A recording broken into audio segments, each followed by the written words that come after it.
Okay. So in the previous class, we have introduced the Hebbian learning rule. Okay, so we discussed how the Hebbian learning rule works. Typically, we all know that learning means adjusting the weights or learning the weights of the neural network. Okay, so we have understood that the Hebbian learning rule is defined as the new connection weights are modified by the old connection weights plus some learning constant into OI into xj. So this is for all j is equal to 1 to n, and OI is the output at node I, or else you can say connection I. Similarly, xj is input at input connection j. So this is how we have introduced the Hebbian learning rule, and also we have also introduced we have explained how actually the Hebbian learning rule works. We took one example and we have explained the functioning of the Hebbian learning rule. So based on that, what is that we understand is that it is essentially a feed forward neural network. We know what is a feed forward neural network, and the kind of learning what you are doing is unsupervised learning. Okay. So that means there is no target. Okay. Essentially, there is no target. Okay. Now, when we understand, so this class is very, very important to all of you. In the sense, we are going to discuss several important points, okay, in the class. I suggest all of you to make a note or to follow the notes. You can have your own notes, but carefully listen to the class. There is a basis for this particular rule. Okay. If you closely notice that the rule, what we have written there, it says that if product of your input and output is positive, then what would happen? If product of input and output is positive, what would happen? Then what will happen?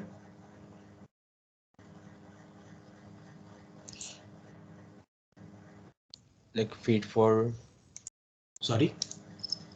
No, if input and output, this particular product is positive, then what will happen?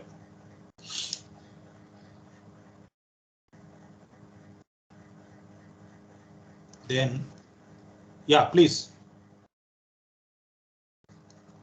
It increases the weight.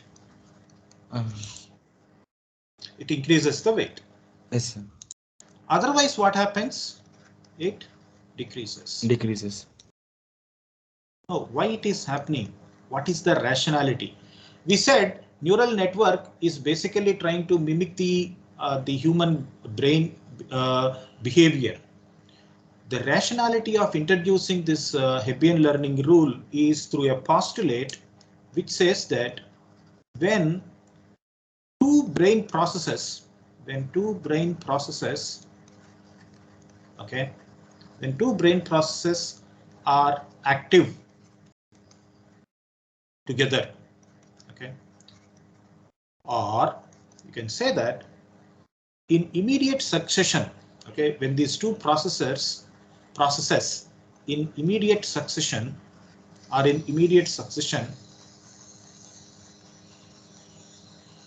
one after the other, so one of them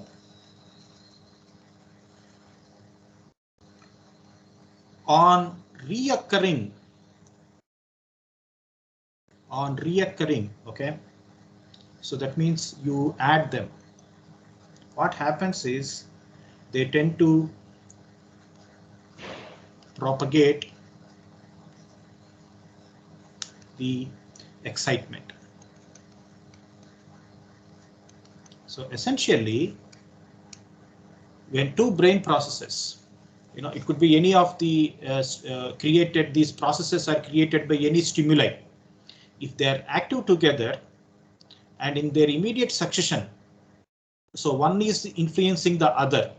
So what happens is on recurring, they tend to propagate the excitement. So that is the basic fundamental postulate that is observed by the Hebb, called Hebb's postulate, which is in fact converted as the learning rule, Hebbian learning rule, that what we have just now seen. Okay. So this is the basic fundamental postulate. So what happened? So between an input xj and an output your oi,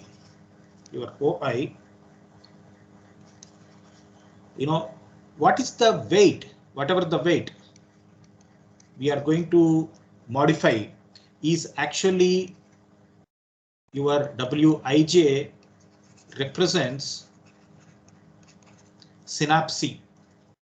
All of you remember synapse? All of you remember synapse? What we have seen in the when talking about neural networks, biological neural networks. Yes, sir. So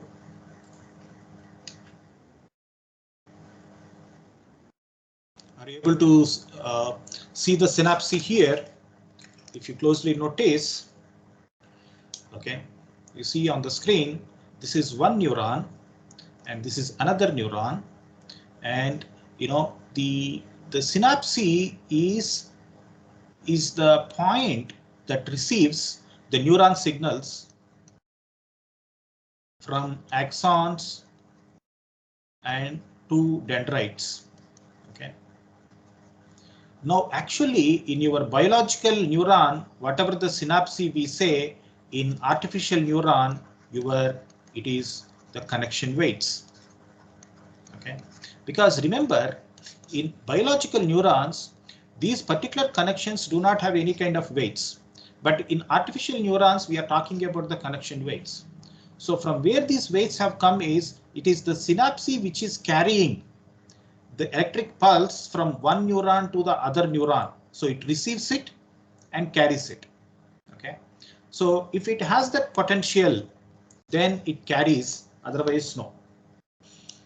So when you look at your, again, coming back to your Hebbian learning rule that says the new weight is equal to the old weight plus some learning constant. Remember, we are going to keep this learning constant as 1, oi into xj.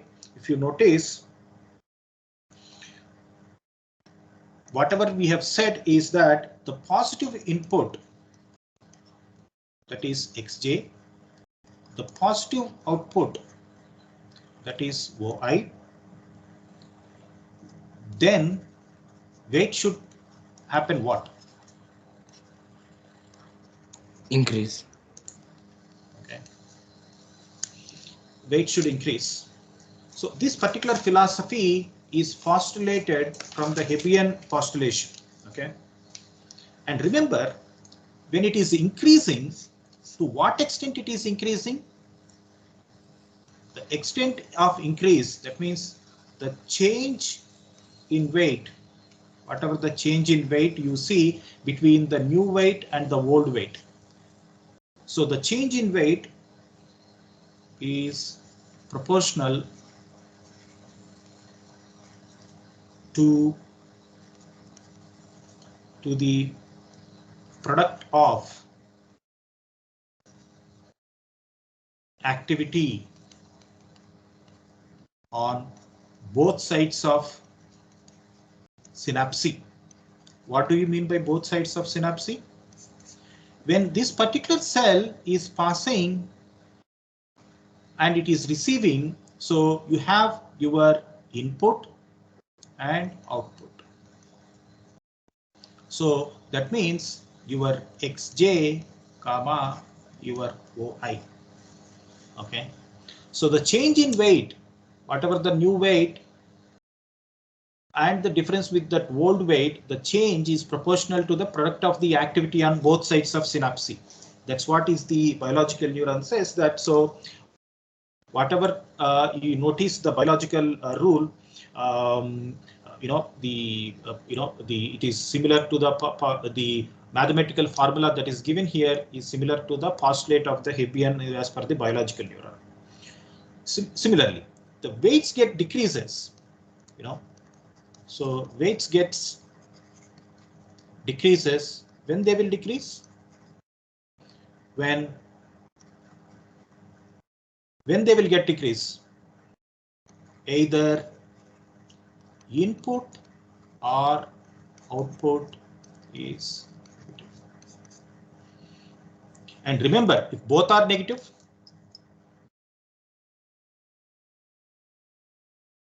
if input and output both are negative, weight increases or decreases? Increases. It increases. If either of them is negative, obviously weights get decreases. Now, the other day before we conclude, we asked a couple of questions. Yeah, correct. We are modifying the connection weights as per the formula. The new weight is equal to the old weight plus C into OI into XJ. This is the formula we said. And we also said this is unsupervised learning. Okay. Now the point is how long I should continue to modify the weights. That is one fundamental question we asked ourselves. Before we answer that particular question, we also, I hope all of you have looked at your prescribed textbook. How many of you have looked at? Can somebody tell me how, what was the examples that are given in the book? Or the rule that is given in the book? Sir, one analogy was in the presence of tutor and one was child learning alone. Okay. Now, what is the learning rule in your prescribed book that is given? Is this is the rule that is given or any other rule that is given? Sir, I didn't check that. Okay. Can anybody tell me the rule that is given there in the book?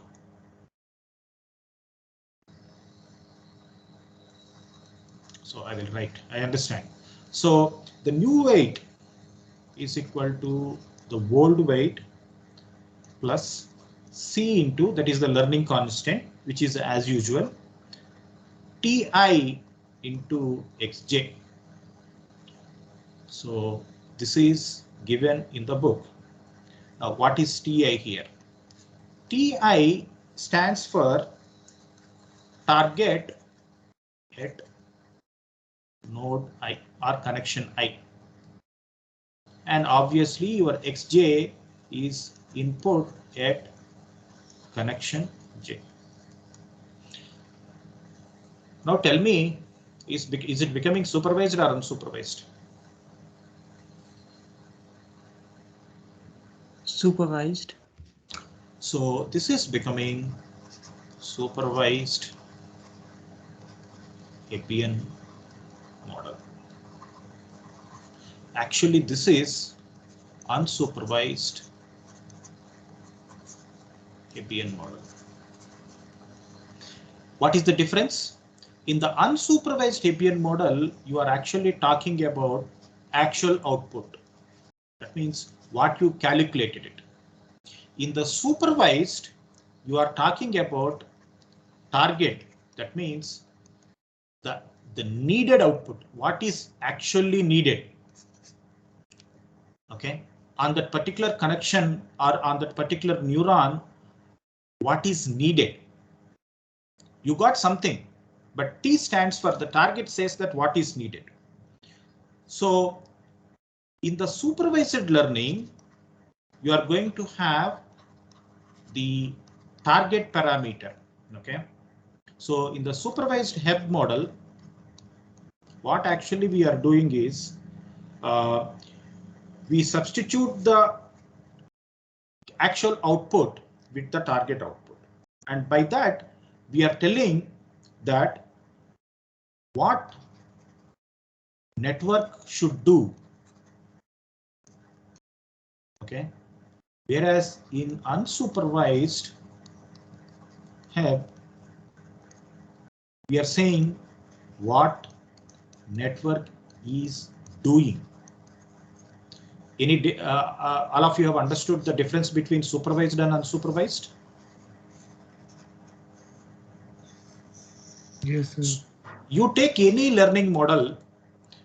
In the supervised model, you will say what the model should do. In unsupervised, you are saying what it is doing, actually doing. So take an example. Imagine your idea is to design an AND gate. Okay. So you have two inputs, X1 and X2. Okay. So when you are designing AND gate, you say, look, my target is 1, 1, this is input, you have 1, 0, you have 0, 1, you have 0, 0. What is the target?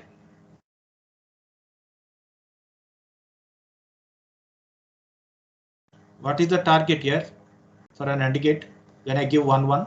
1, 0, 0, 0. That's all. So I'm saying that, look, this is the target you are supposed to get. Okay, so then what you do, you take the network, you provide the initial connection weights, initialize connection weights to 0. Okay, you take the learning constant C is equal to 1, then perform the weight updation as per the rule that is given there. Okay, so this is what actually is given in the textbook. So in your textbook, you have algorithm for this supervised, you have flowchart for this, you have some examples for this. Okay, I suggest all of you to check that. Now, still we have not addressed the question that what we have asked.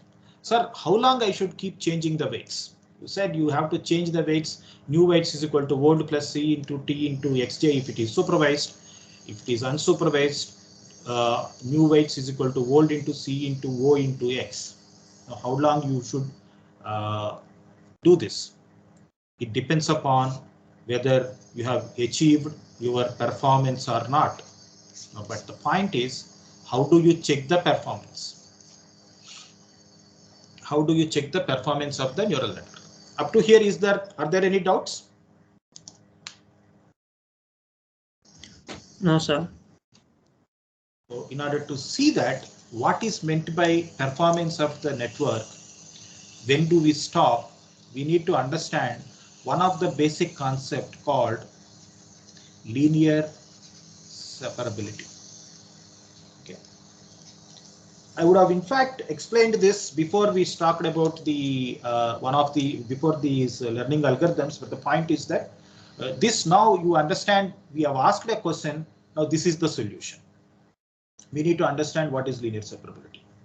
Typically, we use neural network.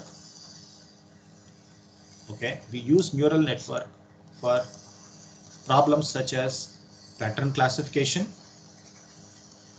Okay. Similarly, pattern association. Predominantly, we do this type of tasks.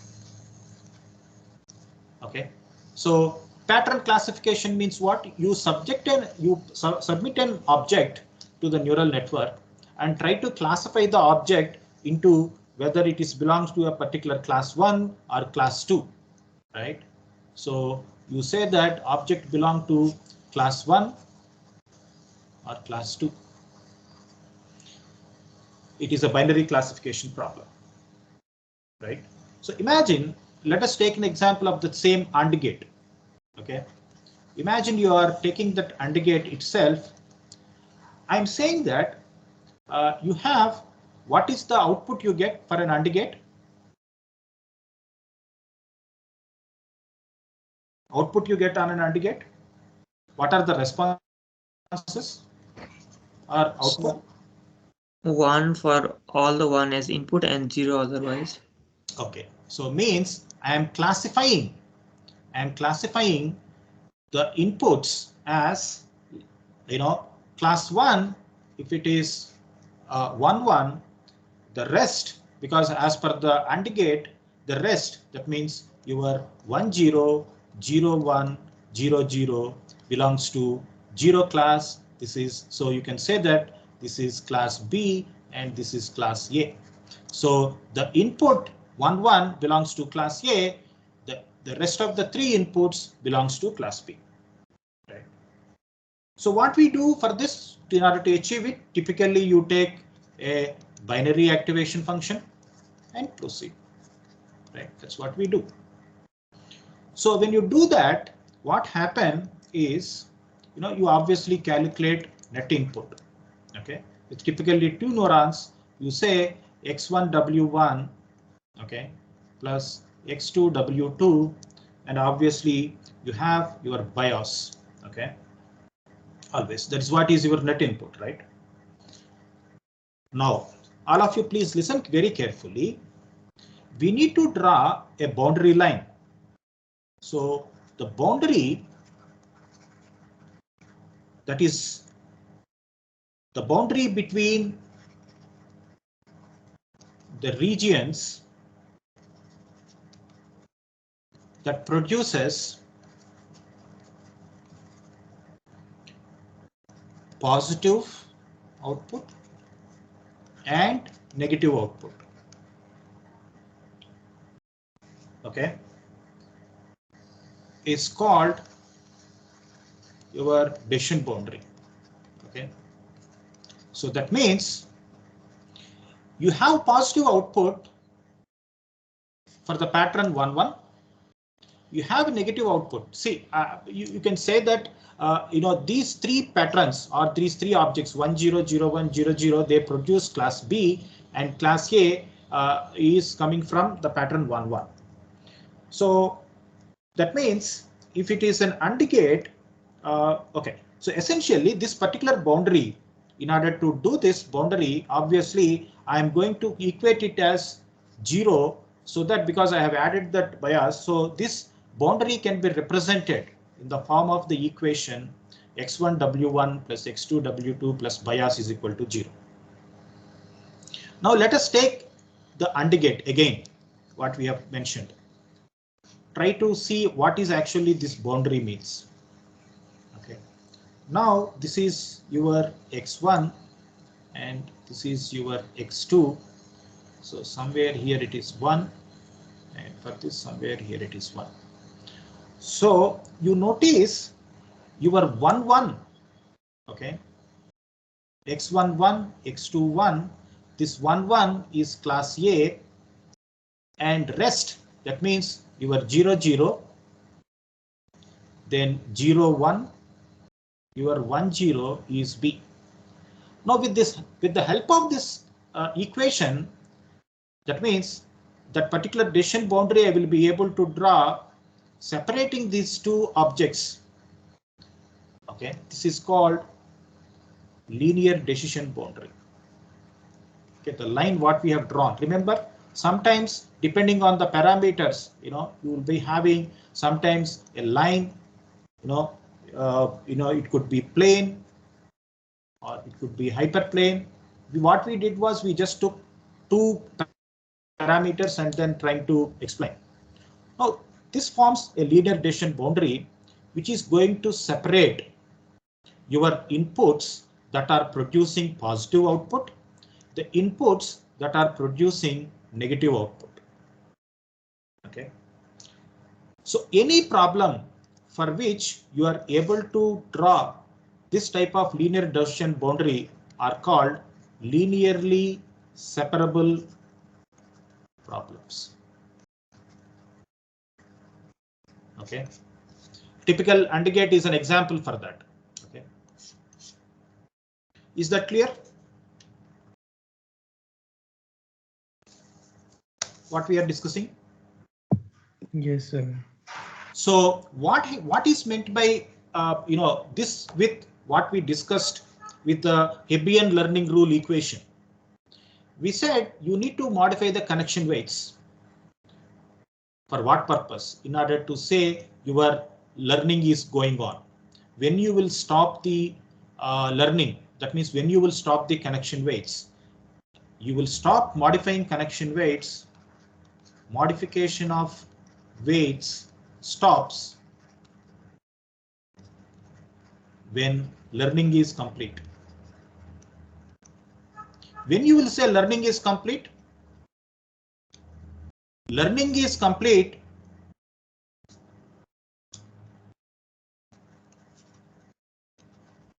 learning gets completed. Can somebody tell me when you will be say that learning is completed? When we can solve the problem. When we can solve the problem, that means when we are able to draw a linear decision boundary or else a decision boundary that is able to separate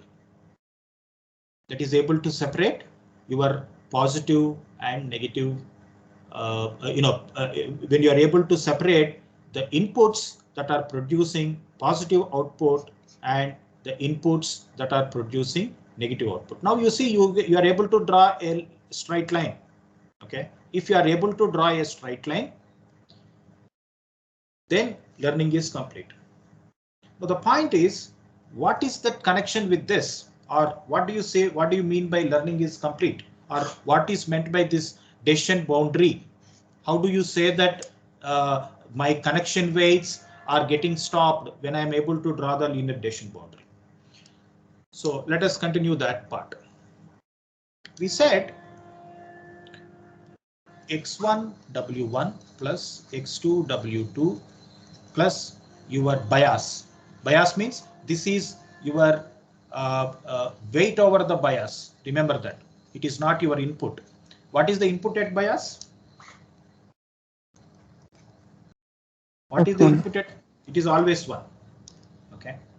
So now you see that I'm going to expand this or dissolve this equation or write this equation as minus x1 w1 minus b, that is also equal to minus w1 by w2 x1 minus b by w, where this is equal to x2.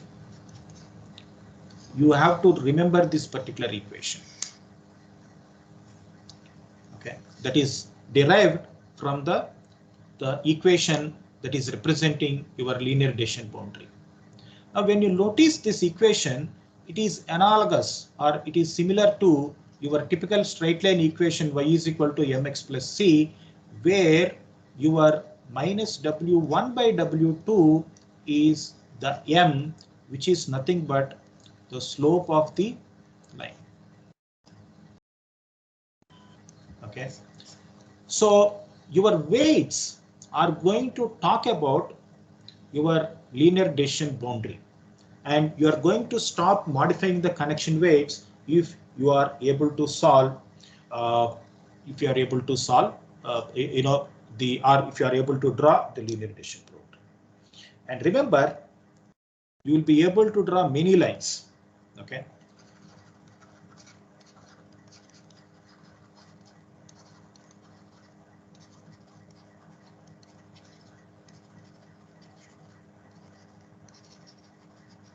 So based on your learning, many lines are possible. That means if you have noticed in the previous slide, okay,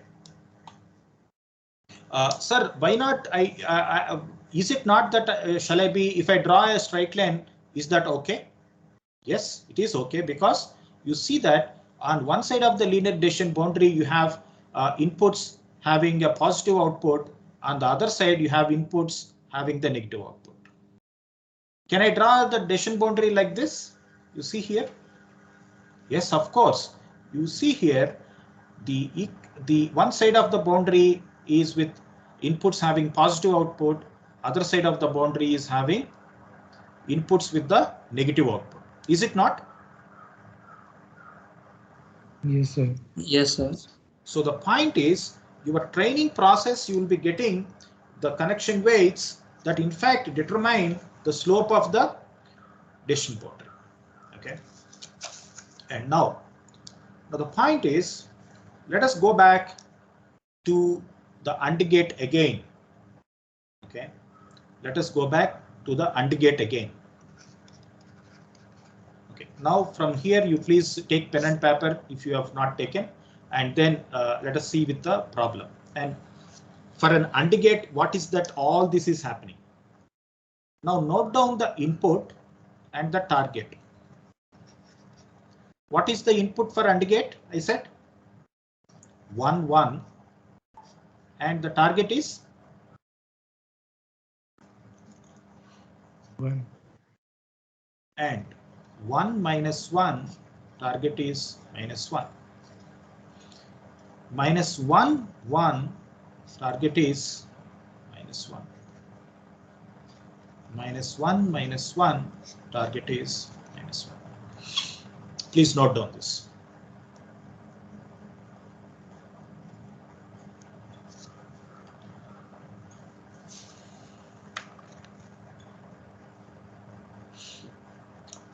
Have you noted? Are you having any doubt here?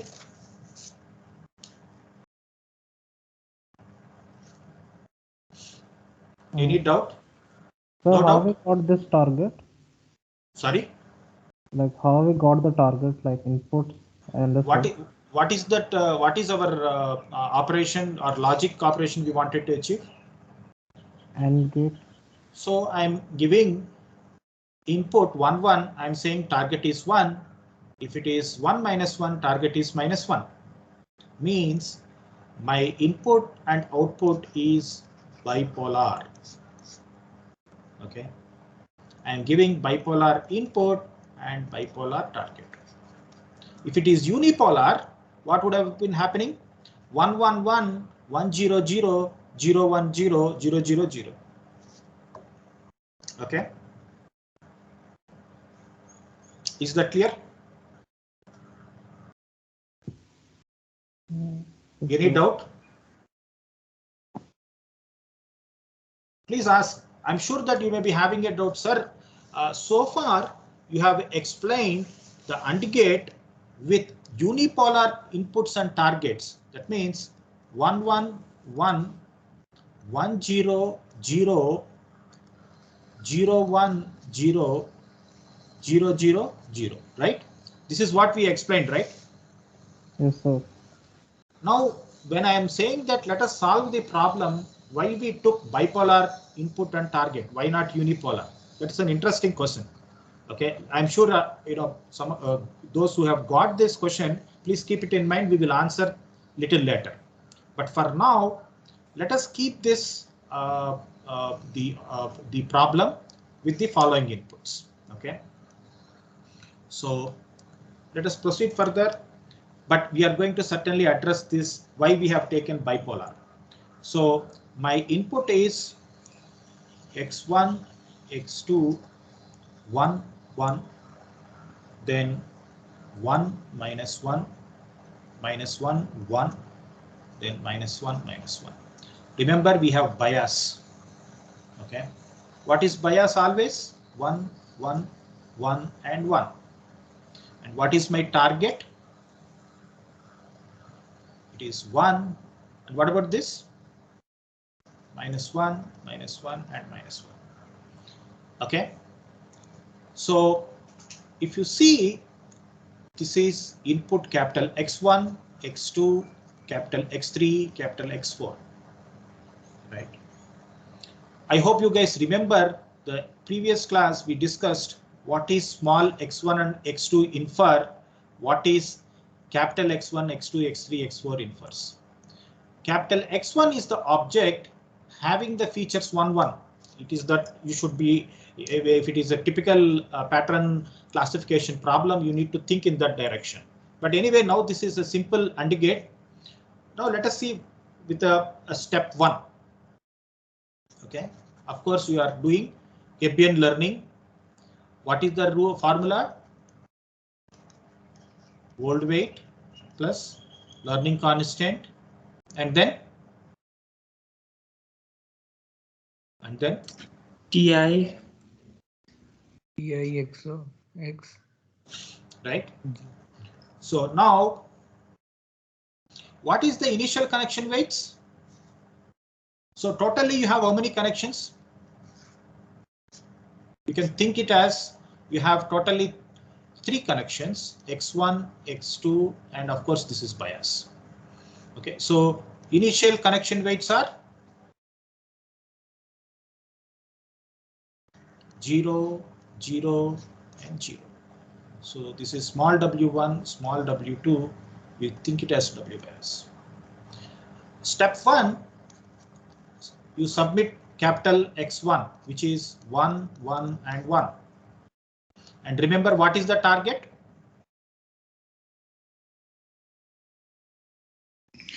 one.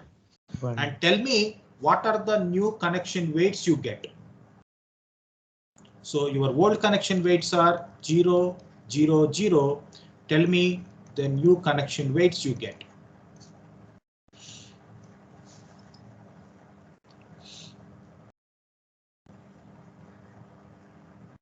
And remember, the learning constant C is equal to 1. So tell me the new connection weights you get.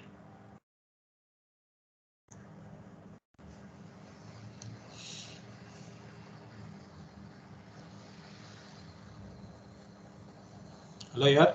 What is the new connection weights?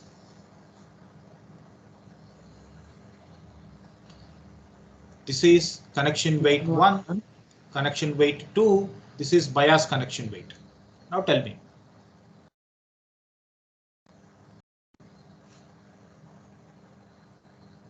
1, 1, 1. 1, because 0, for W1, for small W1, it is going to be old weight, that is 0, plus target value, it is fixed, which is 1. And for that particular connection, that is when you are talking about W1, you are going to look at X1, the input is 1. So it is 1. And similarly, W2, it is 1, bias, it is 1. So the new connection weights are 1, 1, 1, 1. Now tell me what is the, if you notice the linear regression boundary equation, what we have discussed, we said X2 is equal to minus W1 by W2, X1 minus B by W. Then as per this, what is the equation that you get?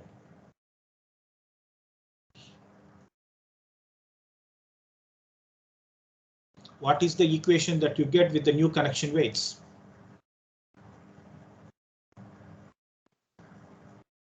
X minus X1 minus B. X2 is equal to minus X1 minus 1. Now let us see how this graphs looks when you plot. Okay, so now this is your small x1, this is your x2. Since it is a bipolar, this is 1 here, this is 1 here, and somewhere around imagine that this is minus 1 and this is minus 1 here.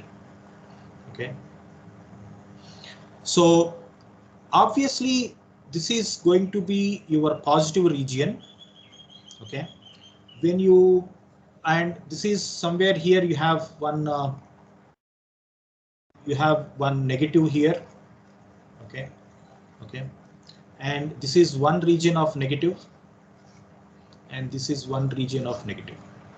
Now when you plot the curve, which is x2 is equal to minus x minus 1, you are going to draw the line as like this. Okay, now tell me, is it a linear regression boundary? Yes, sir. No, sir. Why it is no? Because we have plus and minus on the same side of the line. Yes. So certainly this is not the linear decision boundary. So continue your learning. So step 2. What is step 2? Submit x2. What is your x2? 1, -1 and 1. And what is the target? -1. -1. And what are the connection weights? Earlier connection weights. That means old connection weights. 1, 1, 1, 1. Remember, we have come to step 2. So your connection weights, what you have calculated at step 1 will become old. Now tell me, what are the new connection weights? Yes, please.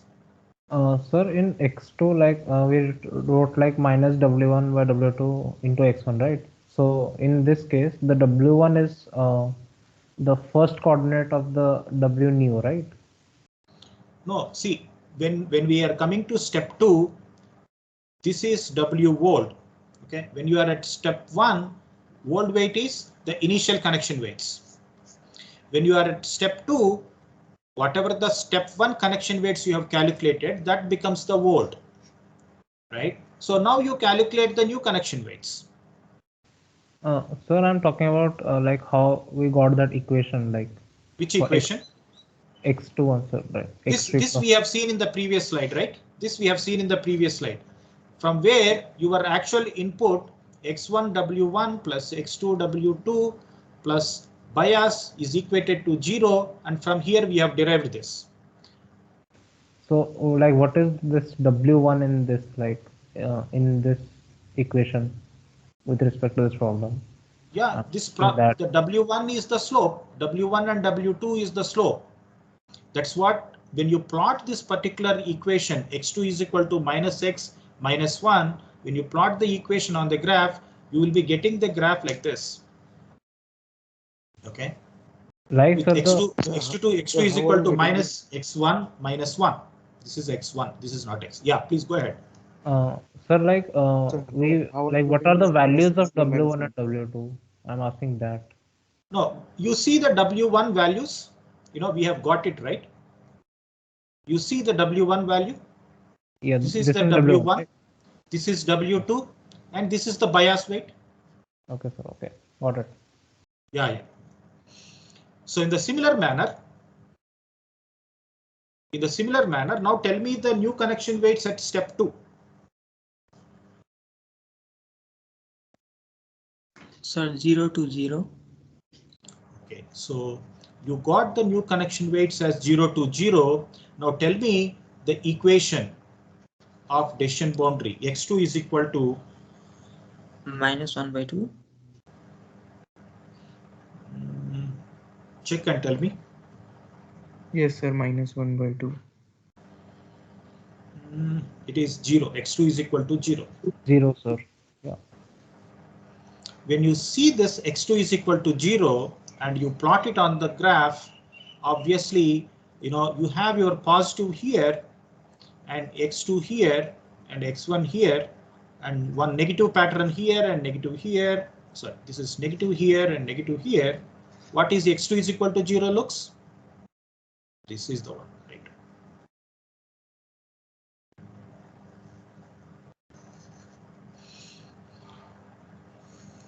Right? Now, is it going to separate your patterns? Oh, no, sir.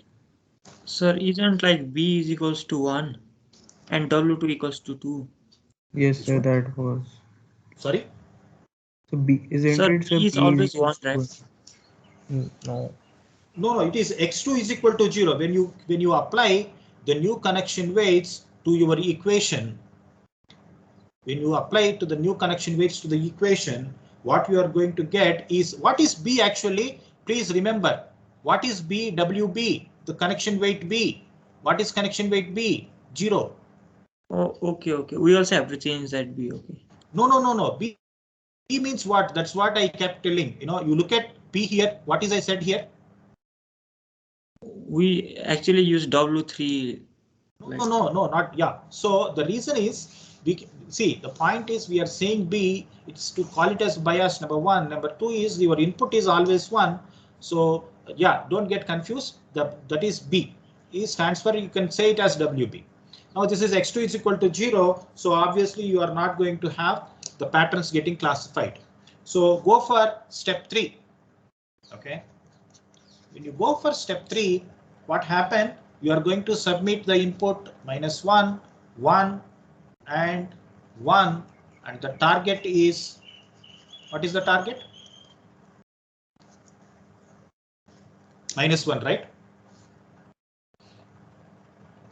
Okay. Yes, sir. Yes, sir. Yes. Yeah. So those guys who have the doubt why we have taken a bipolar, not unipolar.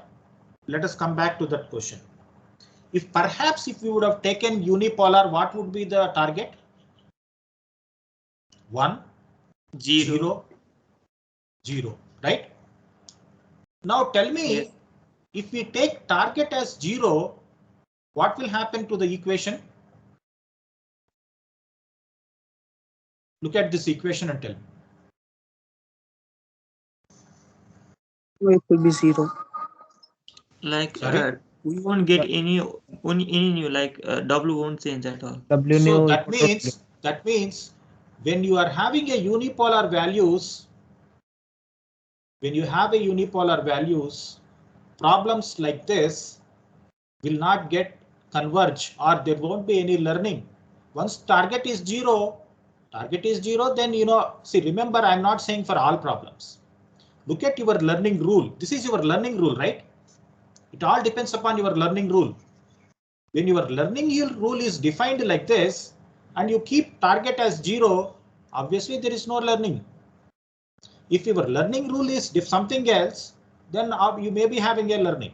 So when your learning rule is like this, problems having an input with unipolar values will not get converged. Is that clear? Yes, sir. The step 3, and let us discuss. Remember, the old weights that have come from step 2 are 0 to 0. Now tell me the new connection weights.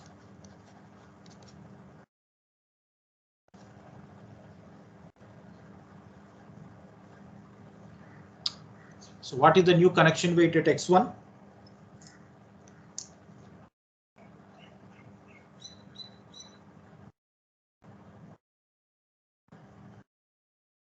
Old is 0, input is -1, target is -1. What would be the weight here?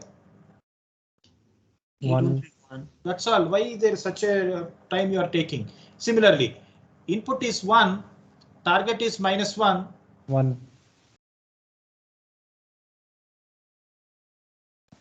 So the new connection weights, the old connection weight is 2 plus 1 into -1, you are going to get 1. And similarly, this is -1. This is the new connection weight. Now tell me the boundary line, what you get. The boundary line, what you get is x2 is equal to minus x1 plus 1. So when you plot that boundary line on the graph, you have your x1 here, you have your x2 here, and this is your positive, and this is your negative, negative, and negative here. And the decision boundary or the line what you can draw will be like this. Okay, it goes like this. Now tell me whether you are able to get the line. Yes, sir. Yes, sir. Yeah. So means by step 3, we are able to separate the classes. Okay. Of course, is it so? Let us confirm with step 4, because you have one more input, right? So what is step 4? You have, which is x4 having -1, -1, and 1, target -1. Then your old weights are, what are the old weights? 1 1 minus 1 minus 1. Now the new weights, what you get,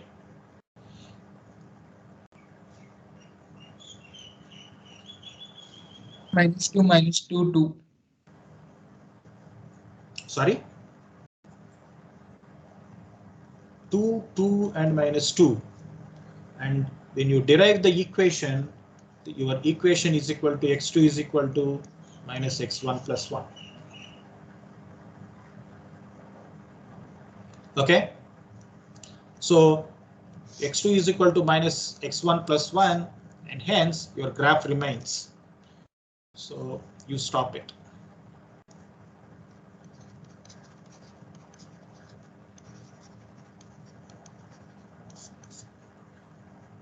If not, you may have to continue. So this is how your learning proceeds. See, tomorrow once you start learning about the deep learning models and all that, you may be using various Python packages and all, you need to understand this is what is learning. Now the other day we have introduced the term called epochs and iteration, right? So how many epochs we have completed by now as per this learning? We have actually completed 4 epochs. Okay, that means the 4 steps we have done. Okay, and since so far you have actually, as per the problem, only 4 inputs, x1, x2, x3, x4, and you have completed all, you have completed 1 iteration. And fortunately, you are able to solve the problem with 1 iteration. There may be problems which requires multiple, not in fact there may be, in fact all the practical problems are requires the multiple iterations. Okay, is that clear? Yes, sir. Okay, this is the fundamental. Okay, what we discussed today is very fundamental.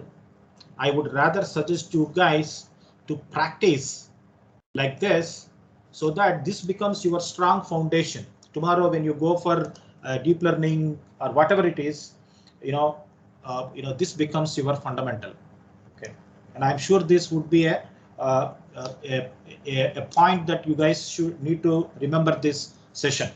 Okay, so now I suggest you guys to solve this particular problem when you go back and tell me whether actually it gets solved or not.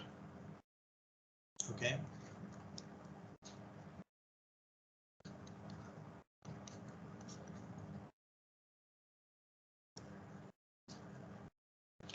Zero, 1, 1, 0. I am giving you the targets. I am giving you the inputs. Okay. Please try this problem. Whether actually it's we discussed something about unipolar, bipolar and all that. So please try this problem and see if it actually works. Similarly, you also try with OR gate and other logical operations. Okay. Similarly, please look at book back exercises and try to solve them. Okay. Is that clear?